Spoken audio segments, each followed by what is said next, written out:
Vítajte pri obrazovkách. Naša známa zvučka odštartovala ďalšie vydanie relácie Zdravie na TA3. Mnohí z vás určite poznáte ten zvláštny pocit, pálenie záhy, bolesť za hrudnou kosťou. Hovorí sa tomu aj pyróza, aj to mnohí z vás poznáte, ale to neznamená, že musíte mať aj chorobu. Ale dnes budeme hovoriť o tej chorobe, ktorá sa aj takto môže prejavovať, a je to refluxová choroba. Ja v našom štúdiu vítam vzácneho hostia, pána docenta, doktora Ladislava Kužela, CSC. Vítaj u nás. Ďakujem pekne za pozvanie. Ďakujem. Hovorí sa, že niektorí majú takéto ťažkosti raz do mesiaca, niektorí to majú každý týždeň, ale sú ľudia, ktorí majú ťažkosti aj každý deň, to pálenie záhy. Čo to vlastne tá refluxová choroba je?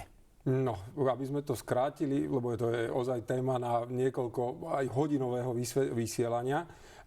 Toto ochorenie je komplexné, to značí predstavuje viacero súborov ťažkostí, ale z tých najdôležitejších sú presne tie, čo boli povedané. To značí pálenie záhy, plus ešte druhá vec je, my tomu hovoríme, že regurgitácia. Inými slovami, spätný tok kyseliny zo žalúdka, kde sa vytvorí, do pažeráka.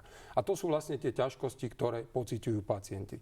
A druhá vec je, prečo to vzniká? Pretože nie len tá kyselina chodí doslova hore-dolu, ale na druhej strane záklopka, prirodzená záklopka medzi pažerákom a žalúdkom, ktorá má za úlohu, aby zabránila tomuto spätnému toku, u veľa pacientov nefunguje. To značí, spätný ventil nemajú a prepúšťa im kyselinu vlastne táto záklopka naspäť a preto majú takéto príznaky. Takže zjednodušene asi takto povedané. Aký je výskyt tohto ochorenia? Niektoré štatistiky hovoria, že okolo 30% ľudí máva teda pyrózu, pálenie záhy alebo aj to refluxové ochorenie je okolo takých 10% údajne.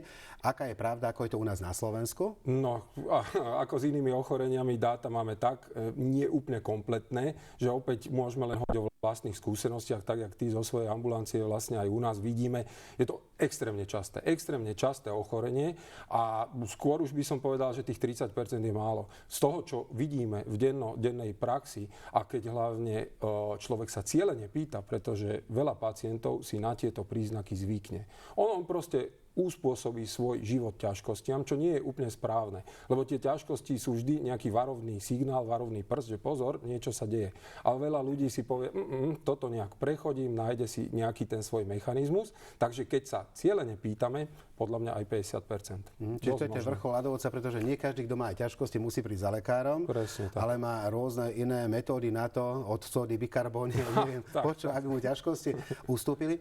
Je ten výskyt aj nejak limitovaný napríklad vekom alebo pohlavím, že častejšie majú muži tieto ťažkosti ako ženy? My sme častejšie náchylní, keďže sme vlastne takí citlivejší, tak aj na toto ochorenie máme častejšie. Muži sú častejšie postihnutí, plus obézni pacienti celkovo. To značí aj muži, aj ženy, ktorí majú ten tzv. Body mass index, teda ten celkový index, ktorým sa hodnotí ich možná obezita. Ak je vyšší, tak tam aj to riziko tohto ochorenia výrazne stúpa. Hovorí sa, že v poslednom čase dokonca stúpa celkovo chorobnosť, dokonca aj v Ázii výrazne stúpol počet tých pacientov, ktorí majú refluxovú chorobu. Čím to môže byť spôsobené? Ako súčasným rozvojom alebo zlým stravovaním alebo stresom? Čo všetko na to môže vplývať?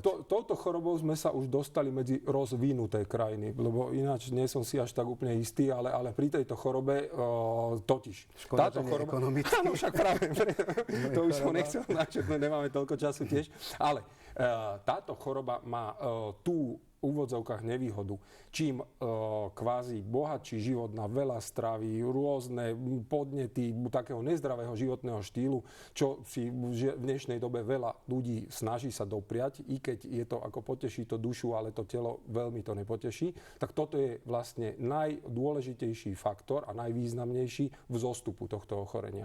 Inými slovami, krajiny, ktoré čím sú bohatšie, tak tým majú väčšie percento tohto ochorenia v populácii. Má na to vplyv napríklad fajčenie, alkohol? No, dobrá otázka.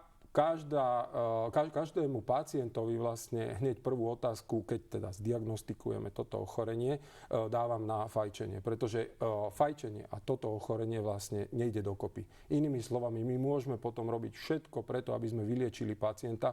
Ak on bude naďalej fajčiť, žiaľ, tá úspešnosť je omnoho nižšia, ako by sme dokázali bez fajčenia. Môžu to podporiť aj niektoré lieky, napríklad užívanie niektorých liekov? Lebo viem, že u kardiákov napríklad nitráty tiež spôsobujú, oslabujú spazmus a pôsobia na uvoľnenie pažeráka, mohlo by to podporiť takisto aj toto ochorenie? Áno, sú kopec liekov, na ktoré tiež sa treba cieľene pýtať, o ktorých vieme, že tú záklopku, o ktorej som spomínal, vedia otvoriť. Čiže áno, na toto. A k tomu alkoholu ešte som nedal odpoveď.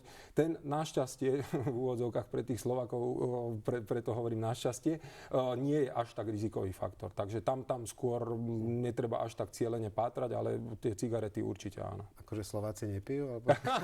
Skôr opačne, nemôžeme ich strašiť, že môžu.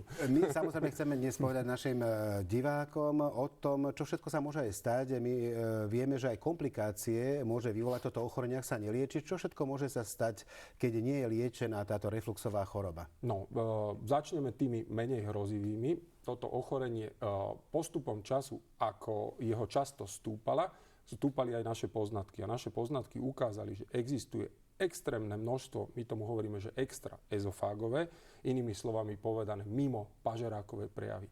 Chronický kašel, zachrypnutie, kazivé zuby, plúcne prejavy, až plúcna astma, to všetko môže byť vyvolané spätným tokom kyseliny do pažeráka, teda do miesta, kde nepatrí, pretože ona sa vytvorí v žalúdku a tam má aj ostať, lebo sa má premiešať s potravou. Čo sa týka, to sú tie také, ako som povedal, že menej závažné. Na druhej strane predstavme si, čo je kyselina. Kyselina je žieravina, dostane sa, ako sme si povedali, do miesta, kde nepatrí, do pažeráka, ten na to nie je uspôsobený. To značí, nejak musí reagovať. Kyselina ho poškodí, poraní, tie rany sú drobné až hlboké a teraz samozrejme vždy sa vyhoja. Inými slovami, tu mám ranu, rok si už škrabem, druhý rok si už škrabem. Vieme žiaľ si predstaviť, čo sa stane pri niekoľkoročnom pôsobení. Čiže to je to posledné spektrum. Žiaľ môže vzniknúť pri neliečenom ochorení až nádor pažeráka, karcinom pažeráka. Áno, potom je aj taký výraz, niektorí diváci, ktorí majú toto ochorenie, poznajú, že Barrettov pažerák, to takisto môže vzniknúť. Áno, to poznajú, to už sa aj pýtajú niektorí, lebo v dnešnej dobe internetu a vlastne týchto dostupných informácií vedia o tom a my teda vieme hlavne jedno, že toto ochorenie už je, dá sa povedať, predstupeň. A keď príde pacient s týmto ochorením, tak je jednoznačne kandidát na trvalú liečbu a trvalé sledovanie. Preto riziko prerastenia až do možného nádoru. Čo sa to ja všetko nenaučím? No to určite. A ideme na diagnostiku. Samozrejme, príde pacient. Dôležité je, aby teda vyhľadal gastroenterológa určite pri týchto ťažkostiach, pretože diagnostika je veľmi dôležitá aj v tom, aby sa zistil stupeň poškodenia toho pažeráka, teda sliznice. Takže poďme na tú diagnostiku, okrem tej anamnézy, aby sme ho vyzvrtali, a kedy ho to boli, ako ho to boli a podobne. Čo je dôležité? No jednoznačne v dnešnej dobe zlatý štandard, ako tomu my hovoríme, to značí vyšetrenie, ktoré by malo byť u každého pacienta s podozrením na takéto ochorenie realizované, je tzv. Tá ezofago-gastroduodenoskopia, čiže ľudovo povedaná hadička cez ústa, ktorou pozrieme pažerák, žalúdok. Ktorá žiaľ teda nie je veľmi populárna medzi ľuďmi, ale mnohí si už zvykajú na to, lebo naozaj boja sa toho, že to neprehltnú, čo sa nemusia báť, pretože naozaj je to veľmi kvalitné, tie prístroje. Je tam vec tej psychické prípravy, skoro psychologické u toho pacienta. Myslím, že väčšinou aj vy máte také skúsené v ambulancii ako ja, že ich nastrašia tí druhí, takí dobrí ľudia v úvodzovkách, že bože, na čo tu ideš? A skôr to ich ako vyplášuje. Áno, tá psychika tam hrá najväčšiu úlohu, však to z dennodennej praxe vieš, lebo tam ten človek, keď dojde, nie je dobre nastimulovaný okolím, tak vlastne úplne zbytočne je vystresovaný pred vyšetrením, ktoré v dnešnej dobe našťastie z našej praxe už dá sa povedať je bazálne, čiže ozaj také najjednoduchšie, ktoré prevádzame, ale zároveň najvýťažnejšie. A k tomu len rôzne spoločnosti si robia odporúčania. Odporúčania v dnešnej dobe sa robia preto, aby sa vedelo, ako závažné ochorenie, a toto je závažné ochorenie, ako ho máme manažovať. A tam v dnešnej dobe veľa spoločností sa zhodlo v jednom.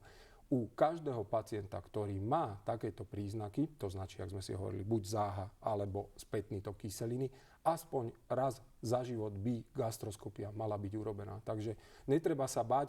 Skôr pravý opak, treba včas vyhľadať. Kvôli tomu, čo sme hovorili, keďže tie komplikácie môžu byť, takže treba radšej včas prísť, ako hasiť už rozbehnutú neskorú. Áno, poznám ešte aj iné pomocné vyšetrenia pri tomto, ako pH-metriu, manometre, tieto veci, ale rozhodujúce je toto, pretože dá sa brať aj histológia, materiál najmä pri tých ťažkých zmenách, ako sme spomínali.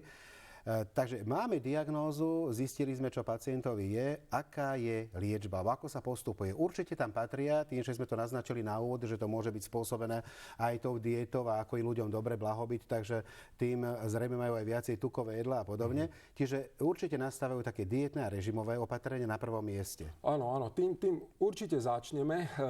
Žiaľ, musíme jednu vec skonštatovať, tak ako hovorím o tých poznatkoch, že pribudli, tak sa ukázali, že tieto úpravy v zmysle nie liečebné, ale len úpravy životného štýlu nesú so sebou iba malú účinnosť. Inými slovami, napriek tomu, že pacient to dodržiava, vyliečiť alebo udržať tú chorobu na nejakej úzde sa mu až tak veľmi nemusí dariť. Kvôli tomu, lebo to sú len podporné momenty, bez ktorých samozrejme sa nezaobídeme, ale ktoré nie sú nosné. Čiže nosnou súčasťou liečby týchto pacientov v dnešnej dobe je tzv. Tá medikamentózna liečba, čiže ozaj tá chémia v pravom slova zmysle. Bez nej sa nezaobídeme. To vlastne aj spôsobilo veľkú revolúciu v gastroenterológii.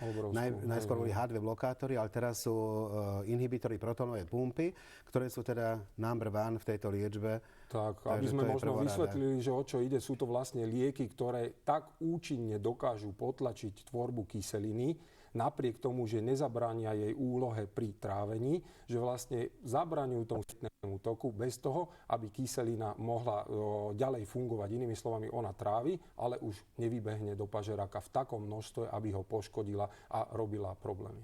Keby si vysvetlili aj ľuďom ten rozdiel medzi anacidami, lebo niektorí si myslia, že však anacida to je to isté, nie je to isté. No, zďaleka, to je obrovský rozdiel. Anacida sú len lokálne pôsobiace, krátkodobo pôsobiace lieky, ktoré ozaj môžeme len ako nejaký mostík dať na to, keď sú príliš veľké ťažkosti, keď ten pacient ozaj má výrazné pálenie a potrebuje i hneď si uľaviť. Tak vtedy áno, vtedy sú ideálne. Určite nemali byť hlavným liekom voľby. Áno, ani nestačia na samostatnú liečbu, to je jasné. A ešte sa môžu pridať niekedy lieky, ktoré majú vplyv na pohyblivosť tej traviacej rúry, sa hovorí tomu, že prokinetika, takže tam tiež niektorí môžu pridávať, alebo niektorí to môžu dostať. Keď nestačí táto liečba, ktorá vo väčšine prípadov stačí, pretože je teda mimoriadne úspešná, ak je to vyšetrené. Ako sme spomínali týmto spôsobom, môže nastupovať aj liečba endoskopická a chirurgická, ale to je hlavne, keď už nastávajú komplikácie alebo príde pacient vo veľmi zanedbanom stave, lebo táto liečba, čo sme spomínali, je naozaj veľmi úspešná. Áno, to je pravda. Akurát treba jednu vec povedať, čo sa týka endoskopickej liečby. Tá by mala byť v dnešnej dobe určite rezervovaná len na pracoviská, ktoré to vykonávajú. Ak vykonávajú to podľa určitých jasných podmienok. Inými slovami, existuje na svete, teraz nehovorím, že na Slovensku, na svete zopár centier. To značí, je to veľmi ojedinele, ale je tam možnosť. Druhá vec je tá chirurgická liečba.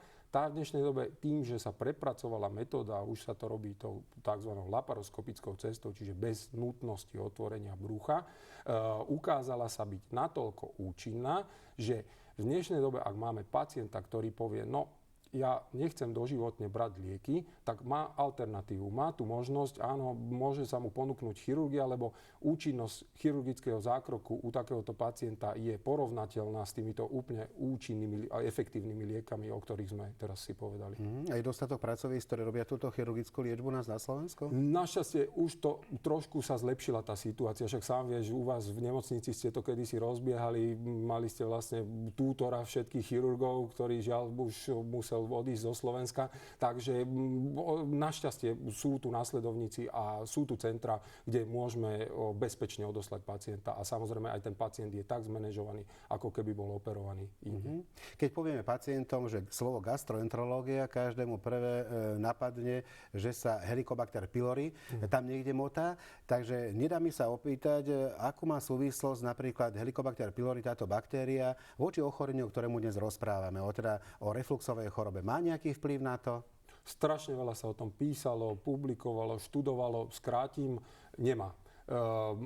Helicobacter nemá vplyv ani na zhoršenie, ani na zlepšenie, ale ukázala sa jedna vec. Ak ponecháme helikobakter v žalúdku a podávame tie lieky, o ktorých sme hovorili, z dlhodobého hľadiska pacienti sú ohrození progresiou, čiže rýchlejším postupovaním chronického zápalu. A keďže vieme, že chronický zápal v žalúdku nie je dobrý z hľadiska možnej rakoviny, tak toto je vlastne jediný dôvod, kedy tých pacientov, ktorí si vyžadujú trvalú, doslova doživotnú liečbu, ich musíme najprv u nich zlikvidovať, to hovoríme teda my tomu, že eradikovať ten helikobakter a potom nasadiť lieky na potlačenie tvorby kyseliny.